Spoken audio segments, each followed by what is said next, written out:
Welcome everybody to the Kim Barrett Show. I'm your host, Kim Barrett, and on today's episode we have the one and only Mr. Dave Jenyns. Now, Dave I have known for a fair while now, and he's the author of a new book called Systemisation. This book is phenomenal. It'll absolutely knock your socks off. If you ever wanted to systemize your business, to grow your business and to scale it so that you can work on it rather than in it, you need to listen to this episode. We get a whole bunch of amazing insights and of course find out all about his upcoming book launch, which is happening in just a few days time, Systemoology. Make sure you guys check that out as well. We'll have some links around so you can check it out. But until then, let's jump into the show.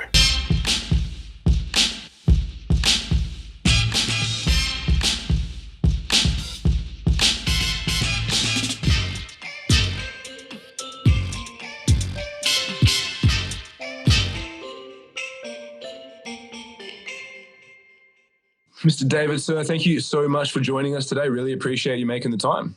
The pleasure is all mine. Been looking forward to this. Yeah, me too. I'm excited. And I always like to kick off with the same question every time, even though I know a bit about you already, which is if you and I met at a party and we're catching up and we're chatting and I said, what is it that you actually do? What's your go-to answer? My go-to answer is, you know how most business owners, they can't step away from their business for more than a day or two? What I've done is developed a system process to extract, organize, and optimize the way they do things so they can step away from their business. It's a great answer. And I think that's one of the things that's important for everyone because it's interesting as you go through business. I always want to be involved. I always want to be there. But it does then seem to constrict the creative thinking and the ideas when you're in there all the time. Being able to step out for a bit, actually have a holiday and a break and actually be able to think about things at a bigger level, it makes a huge impact. Yeah, and I find a lot of business owners as well, they start business seeking freedom. They're thinking about freedom of time, freedom of money, freedom of what they work on. And then they actually end up 6 months, 12 months into the journey, realize that they've got anything but freedom. They're chained to the business. They're delivering for clients. They are the everything. They are the bottleneck in the business. And then they go, oh, wow, I started business for freedom. And now I've got lack of freedom. To make that bridge and get to that point where you choose, like really it's just about choice for me. I want the business owner to be able to choose. If they want to work 100-hour work weeks, more power to them, as long as that's their choice. If they want to have a more balanced life and take time off or be able to have holidays, then yes, I would love that for them too. If they want to work almost no time, then that's cool as well. But really, it's just at least giving them the choice, whereas most business owners, when they get started, they don't get the choice. It's like the treadmill has started and they can't find the off switch. That's so spot on. And I find a lot of the time when we talk to business owners from a range of small to big, and that exact same thing where they're like, oh, wow, I wanted to come in and thought I was going to be sipping on pina coladas on the beach. And now it's like I'm chained to my desk and I'm just hustling away. But one of my questions I have for you is on the process of systems, because a lot of business owners that I've spoken to, they're like, I'll get to that. Sure, like when they're starting out, once I'm crushing 6 figures, I'll do that. Or once I'm crushing 7 figures, I'll do that. I'll hire someone and I'll get them to do that later. At what point do you think is it most effective for someone to go, cool, I need to start working on systems for my business? The best time to do it is once you've got a little bit of traction. So I agree. If you're a brand new startup and it's just you and you're getting the business off the ground, then it probably isn't the best time to be creating systems. You've got to be focusing on getting product to market fit. You need to make sure that you can actually get the result that you're promising your customers and make sure that they're happy and they're coming back. You need to figure out how you're going to get customers, how you're going to sell them, how you're going to onboard them, all those types of things you need to get a little bit of traction on. Then I even suggest that you start to have some team members around you. You want at least a few team members, whether that's full-time, part-time, contractors, just people that you work with on a consistent basis. Because if you create systems and then it's just you, you're not really going to get a huge amount of leverage from that. Where the challenge comes is most business owners, they get the business off the ground by doing everything themselves and they grind it out and they know the answer to everything. And as they start to bring on team members, their team members start to rely on them as well. They know that, oh, the business owner can solve every problem that I've got. If ever I get a real problem, I just go to the business owner and they'll know how to solve it. So that then trains the staff to become very dependent on you as the business owner. And you get further and further entrenched. And it's like you're digging this hole and getting deeper and deeper and deeper. And then it becomes very challenging to get out. So there is a turning point where I think if you haven't started to systemize, if you're at 15 staff and you haven't yet got some systems in place, it gets exponentially more difficult down the line to insert them because the culture starts to get set. People are used to doing things a certain way. Why do we have to change? All these ideas come up as to, why not to change. So the sweet spot, I would say, is anywhere between a few staff and about 15 staff.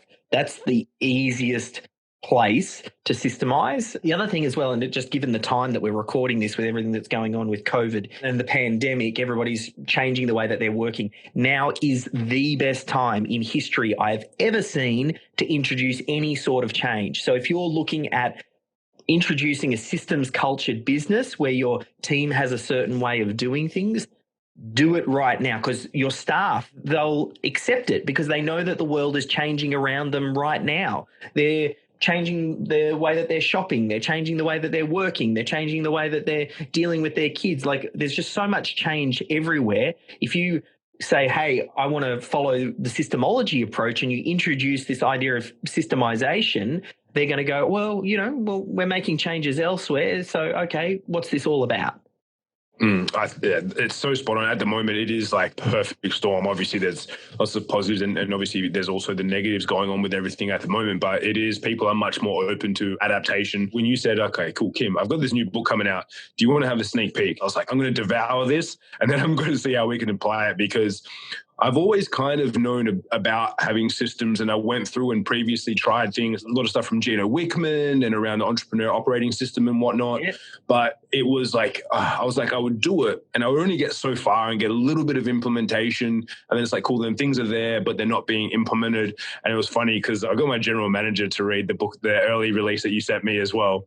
And we both went through it and she's like, is he got a camera in our office? Like half the things that she's talking about. And then she's like, I'm this character and this is what's going to happen and blah, blah, blah. I was like, oh, wow. The way in which you articulate and talk about systems and the way in which you go through the process of implementation of them, I think is just phenomenal. Because I know for us, like I've tried, the fact that you've written a great story about it, it's like I've tried to encourage our team to focus on systems. But a lot of the time previously, like before all the craziness going on in the world, it's been me like, do systems, like speaking at people, put systems in place. Now everyone's like, oh, cool. How can we do things better? How can we improve all this craziness going on? Let's make some changes. So it has been a perfect storm for us. And the reason why I'm referencing the book, obviously, is coming out very soon whenever we drop this recording. But I want to ask, because in there you talk about some of your background getting into systems, and there's two things that really piqued my curiosity.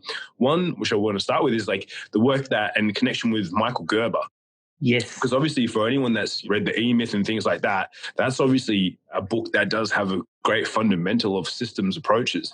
Can you share with us a little bit about that? And obviously you talk about it in the book, but a little bit about that interaction and like, why do you think it was that connection came about for you? Yeah. And I'm similar to you in that I also read a bunch of books like the E-Myth. I love Traction. Gino Wickman's work, Rocket Fuel, is another book that he's done that's excellent. Scaling Up, Built to Sell by John Warrillow. Like there's a lot of books in the space, but I actually felt all of the work that's out there at the moment all speaks to building the case for why you systemize. But I've found every discussion I have had with every business owner, we all agree business systems are important. It's just that they're very rarely urgent, and the business owner thinks that they need to be the one that creates them.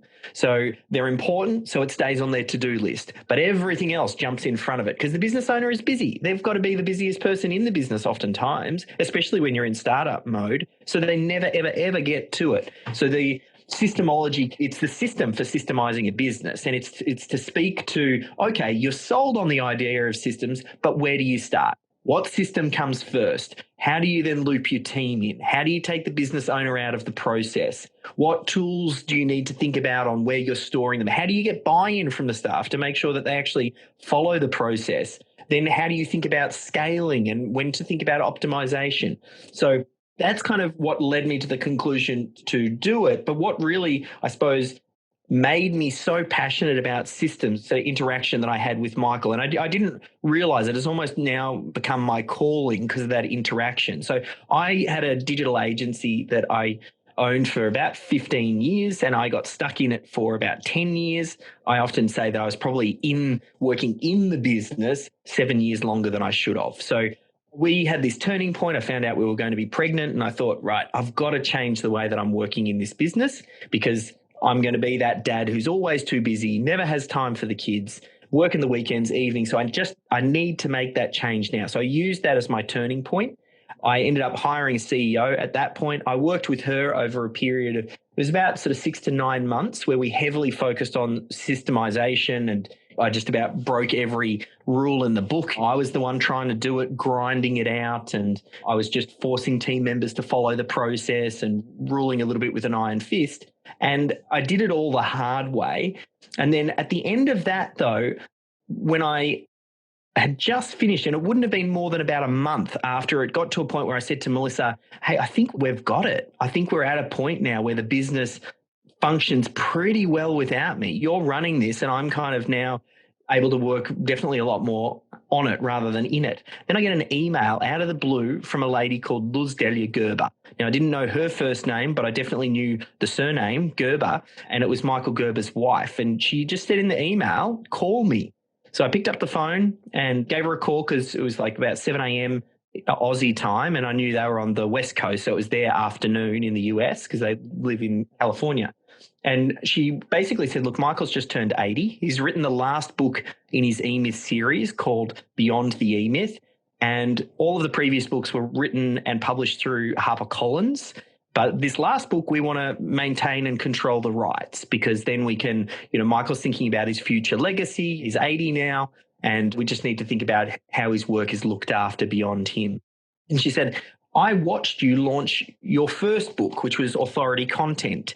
And that's a book I wrote to promote the digital agency. And she said, I loved what you did, and we've never actually met. I don't know you, but I'd love you to do that work for Michael. I'd love for you to launch the last book in his E-Myth series. She didn't know anything about me other than she just felt like it was the right thing to do. And she said, there's a couple of small catches. One, you're going to have to work on this full time for 3 months, and you're going to devote, it's going to be more than full time. Like, this is a huge amount of work that needs to be done in a very short space in time.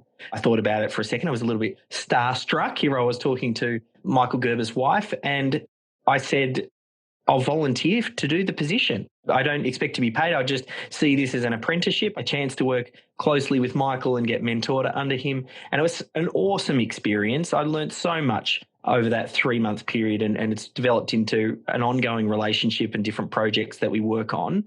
The long story short of it was the easiest project I've ever worked on in one way, because any time I mentioned the word Michael Gerber and the E-Myth, people would fall over themselves to do a write-up or get him on the podcast. So it was very easy in that way. Everybody knows and loves Michael's work and was very happy to endorse it and review the book, all that good stuff.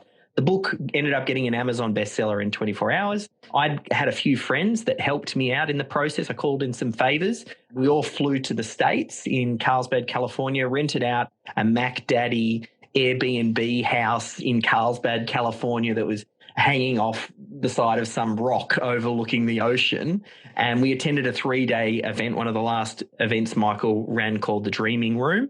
And then at the end of that 3-day event, they asked me to stay on because they were going to run a mastermind group. They got the who's who pretty much in the business world into a room to talk about the direction of Michael's future legacy. And they were hoping to get Tony Robbins to facilitate the group, but it didn't quite go to plan. And at the 11th hour, they didn't have anyone to facilitate. So I stuck my hand up and I said, I'll facilitate the group. And they let me facilitate the group. And we were in Michael's presidential suite in this swanky hotel in Carlsbad with the who's who, and I'm up the front leading as we're talking about what's the business model look like and how do they want to position his work and that sort of thing. And 4 months prior, I had never met Michael. I hadn't spoken to Michael. I didn't really know anyone in his world, and it completely came out of the blue. And I attribute the success and the ability to take that opportunity that fell in my lap down to the fact that I had a systemized business, because I was able to go, yes, I can work on this full time. A lot of times business owners, they have opportunities that might come their way that they just can't take advantage of because they're like, I'm too busy. I couldn't step away for 3 months. The whole thing would implode. How am I going to pay the bills? How am I going to look after the staff? So they just wouldn't be able to take advantage of that. Whereas the systems actually created the space for me to then just have this magical opportunity fall in my lap. And then it started to make me realize as well, how many other opportunities have I missed? Because I've been so focused working in my business that I might not have even seen it. There's probably hundreds of other things that have just scooted by that I just didn't even know existed because I was working too in it. So at that point, I learned loads of things from Michael and still do to this day. That's how I open up the Systemology book. I tell that story because it was quite impactful, and Michael has written the foreword and kindly called the book extraordinary because what it does is it builds on his work. A lot of my systems programming comes from his work and the legends in the business world that have come before me, like your Vern Harnish and your Gino Wickmans and your John Warillos. And it's the extension of that. It's the system for systemizing business. That's the short version of the Michael Gerber story.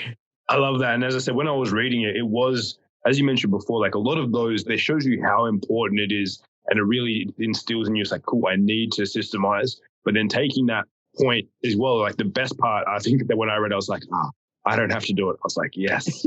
I was like, systemize the business, let's do it. And then they're like, and I was like, and you're all doing it. Kick back over here. Just going to go record some podcasts. But that part, I think, was hugely impactful for me because I know how important it is. And I know the reason why I want to do it and that the team does now as well. But that point is something that I have to drive on top of running the business, growing the business, leading the teams, helping with management and all that sort of stuff. Just to me, it's like, as you said, always put it on the back seat. I'll get around to that. But after going through that, I've got to say, it's definitely one that's, for me, I was like, it's like a huge weight came off my shoulders at the time because I was like, now I'm going to have the ability to do that because we're probably 80% of the way there in some areas, but like the frameworks that you have there are just phenomenal. And it's cool. I just love that, that Michael Gerber story in there. So I was like, I've got to delve into that a little bit because that was really cool. One other question I had in relation to that as well, you mentioned, and you kind of opened that loop and I was like, I need to get this closed, which is the MCG story. Yes. About selling. I just had to ask, I was like, how does this play in? Because I was like, when I read that, I've got to chat to Dave and get the answer to this question. And this taught me a valuable lesson as well. I find with some of these, my biggest lessons and insights that really leveled me up come from direct experience. So the MCG one was perhaps my first story in business. I had just finished school, read a book called The 1 Minute Millionaire, and it told about a guy, Paul Hartunian, who sold the Brooklyn Bridge for 1995. So what he did is he was watching the news and he saw they were doing the renovations. In the background of where this person was getting interviewed, there was the removalist truck and the number of the removal company on it. And there was a big pile of wood because they were basically just renovating the Brooklyn Bridge and they had all this discarded wood. He called the removalist company and said, "What are you doing with that discarded wood? I've just seen it on the news. Can you deliver it to me for $100?"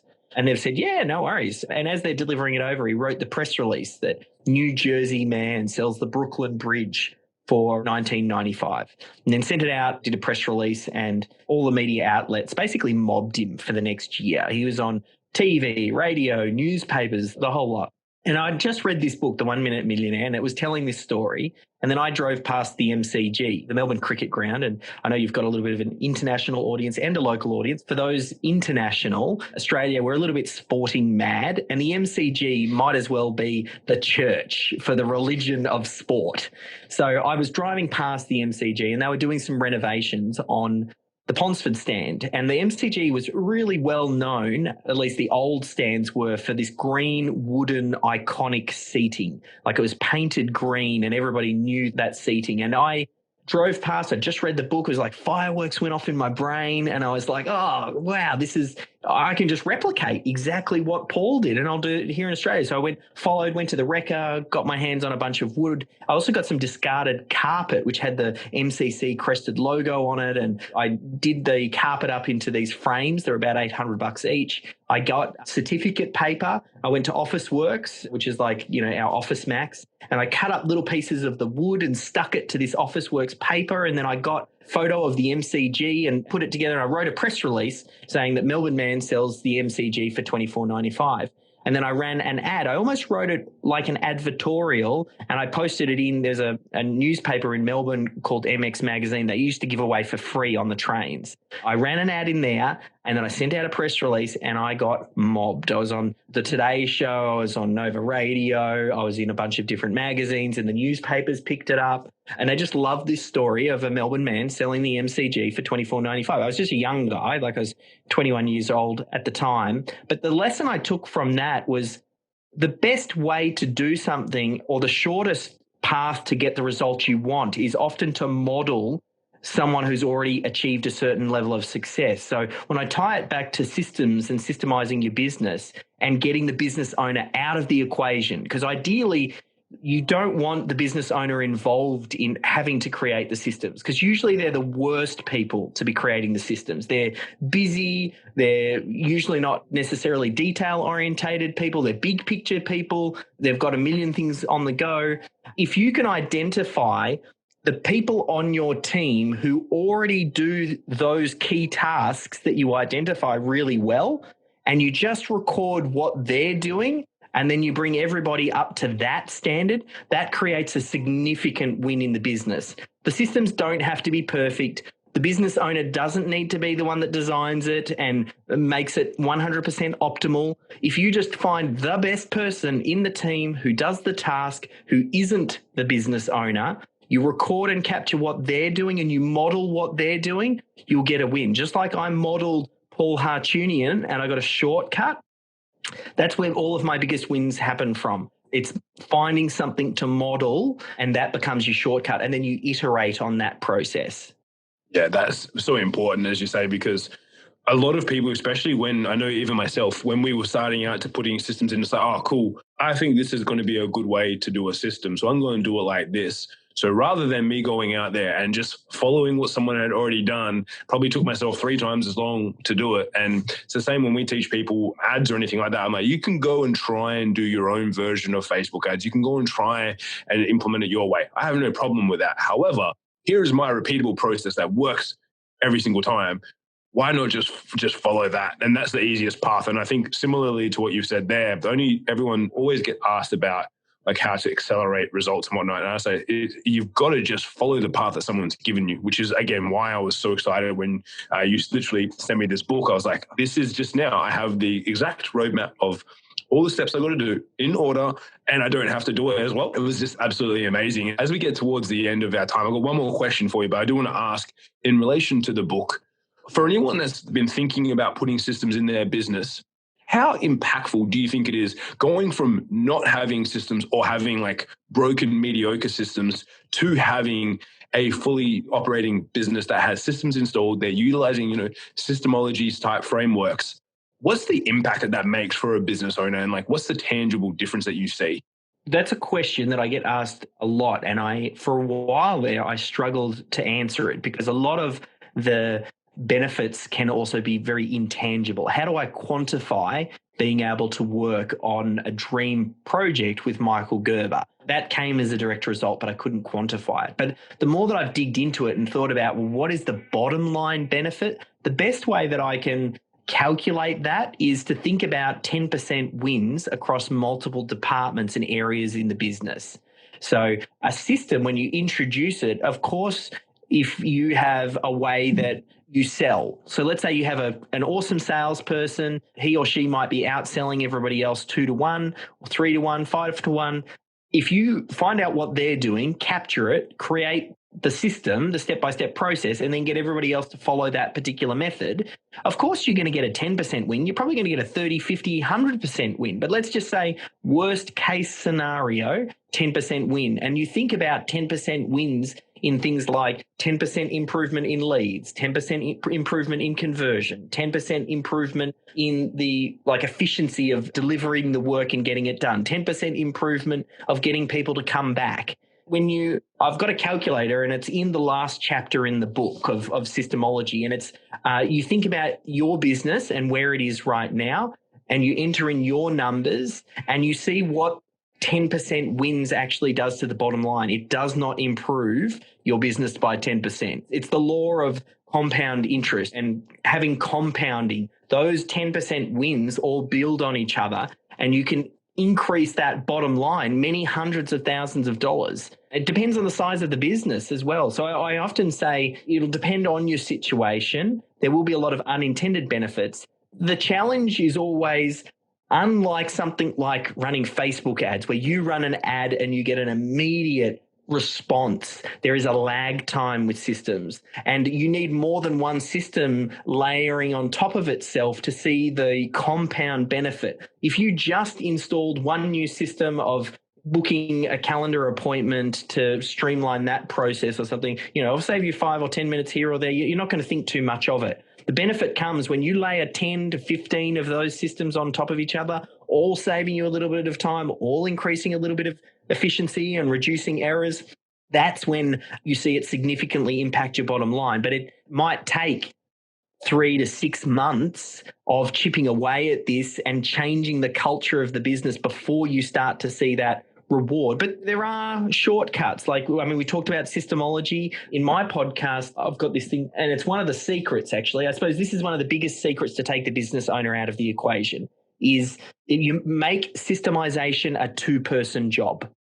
You've got the person who has the knowledge, who might be the business owner, but we'll try and avoid the business owner where we can. And you have a separate person who does the documentation. And someone gets recorded doing it. You give that recording to the documenter. They end up doing the documentation, and then they send it back to the knowledgeable worker. With that thinking, when I had that insight, I started a podcast, Business Processes Simplified, where I just interview experts. I get them to share a system or a process they use inside their business, and then I get my team to do the documentation, and then that becomes a system or process that we can bring inside our business. If you recognize that your business is just a collection of systems, if you strategically start identifying the weak areas in your business and fix the problems by installing a solid system, you see a rise across the board in everything, and that ends up having a big bottom line impact, let alone all of the non-tangible type benefits that come from it as well. I love that. And I got to say, the whole two-person process, for me, I found way easier to get the team on board, because most of them are not the documenter, they're the knowledge workers. So then for them, they're like, oh, cool, I just got to document what I do. I don't have to build a system. I've just got to record what I'm doing. Awesome. They have no qualms with that. So I know on that side, it's been really easy to get them to be excited about it as well. Before we run out of time here today, I always like to ask the same question at the end, which is there a question that I didn't ask you that I should have? Probably the question is, where do you get started? What is the first step? I feel like that, and I can give a very simple exercise that someone can do. They don't even have to read the book. It is the first step that we talk about, but it's get out an A4 bit of paper. The most asked question I get is, where do I get started and which systems do I need to document first? Get an A4 bit of paper. In the top left-hand corner, write your dream client. So the person who happily pays your prices, refers friends, comes back, does repeat business, like that ideal client. Next line down, think about what is the primary product or service that you can sell to that target audience that is a great onboarding or on-ramp to your products and services in your business. So that's the next line down. And then you think of the method I take you through. It's called the critical client flow, the CCF. It's about describing a combination of the customer journey and the business journey that the business goes through to deliver that product or service to that dream client. So you think about, starting at the top, how do you get the person's attention? Maybe it's Facebook ads, maybe it's SEO, maybe it's speaking on podcasts, whatever it is. Think about how you're doing things in the business at the moment to grab the attention of your target audience. Next rung down, how do you respond to an inquiry? If it's a website or a phone call, next rung down, how do you then sell them? Do you have a qualification? Do you issue out a proposal? Then next one down, how do you collect the money? Do you take 50% up front, 50% on completion? Next rung down, how do you onboard the client? Next rung down, how do you deliver the product or service? And then the last thing, how do you hand over the completed work and sell them on to ongoing services or get referrals? If you do that on an A4 bit of paper, don't put more than 2 or 3 words in each of those different boxes to describe it. At the end of that process, you have identified 10 to 15 systems that if you can get that systemized, the business can make money without the business owner. You've just created a money machine. So that's probably what I would suggest. And then you just focus on systemizing that. And I think if you do that, that'll definitely set you on the right path. That's amazing. I think that's a great insight for everyone to do and start with that. Once you do that, you're like, it does make things so much easier to think about what you want to implement from a systems perspective when you see it all mapped out like that. I know the guys in the office have already started working on that as well. So they were showing me theirs yesterday. Awesome. So for anyone that's listening, they're like, obviously this Dave guy knows his stuff and I want to work on my systems. Where can they check out the Systemology book, obviously, which is just coming out as when we'll release this podcast? Where's the best place for them to go to be able to pick up a copy of that? Yeah, so head to systemology.com/book. All the links from there, you'll be able to get over to Amazon. We're also doing Audible. I know if you're listening to this as a podcast, I did do an audio version. I read it. I know it's always best. Whenever I listen to books, I love hearing the author read it. And I got a few little Easter eggs in there. Michael Gerber read the foreword, and I've got a few little cool things that I added into it. I won't give away the surprise, but yeah, if you like audio, that's another way to go. But all the links to the podcast and things like that, it's all on that systemology.com/book. Awesome. And guys, as I said, I have already read it. I was very lucky to get an early release copy to see, and I can wholeheartedly guarantee, having read lots of books on systems, tried lots of things on systems, you will not be disappointed. I think I smashed through it in probably 3 or 4 hours one Sunday evening when I got it. Definitely go check it out. If you're listening to this, check the show notes. We'll have the link straight across there. If you're watching, click through above to our site and you'll be able to get all the links to that as well. And as I said, I heartily recommend getting it. I know that if you're listening to this and you're a client of ours, that's probably going to be your gift for the next quarter after this comes out. And if you're a new team member of ours, you're definitely going to get that because that's going to be your new Bible. So you have to be listening to it. So as I say, guys, I wholeheartedly cannot more than encourage you guys to go and check it out because it's going to be epic. Dave, thank you so much for making the time in and amongst everything at the moment to jump on and share with all our listeners about how they can start to systemize their business. An absolute pleasure. Thanks for having us, Kim. Absolute pleasure. Thank you, sir.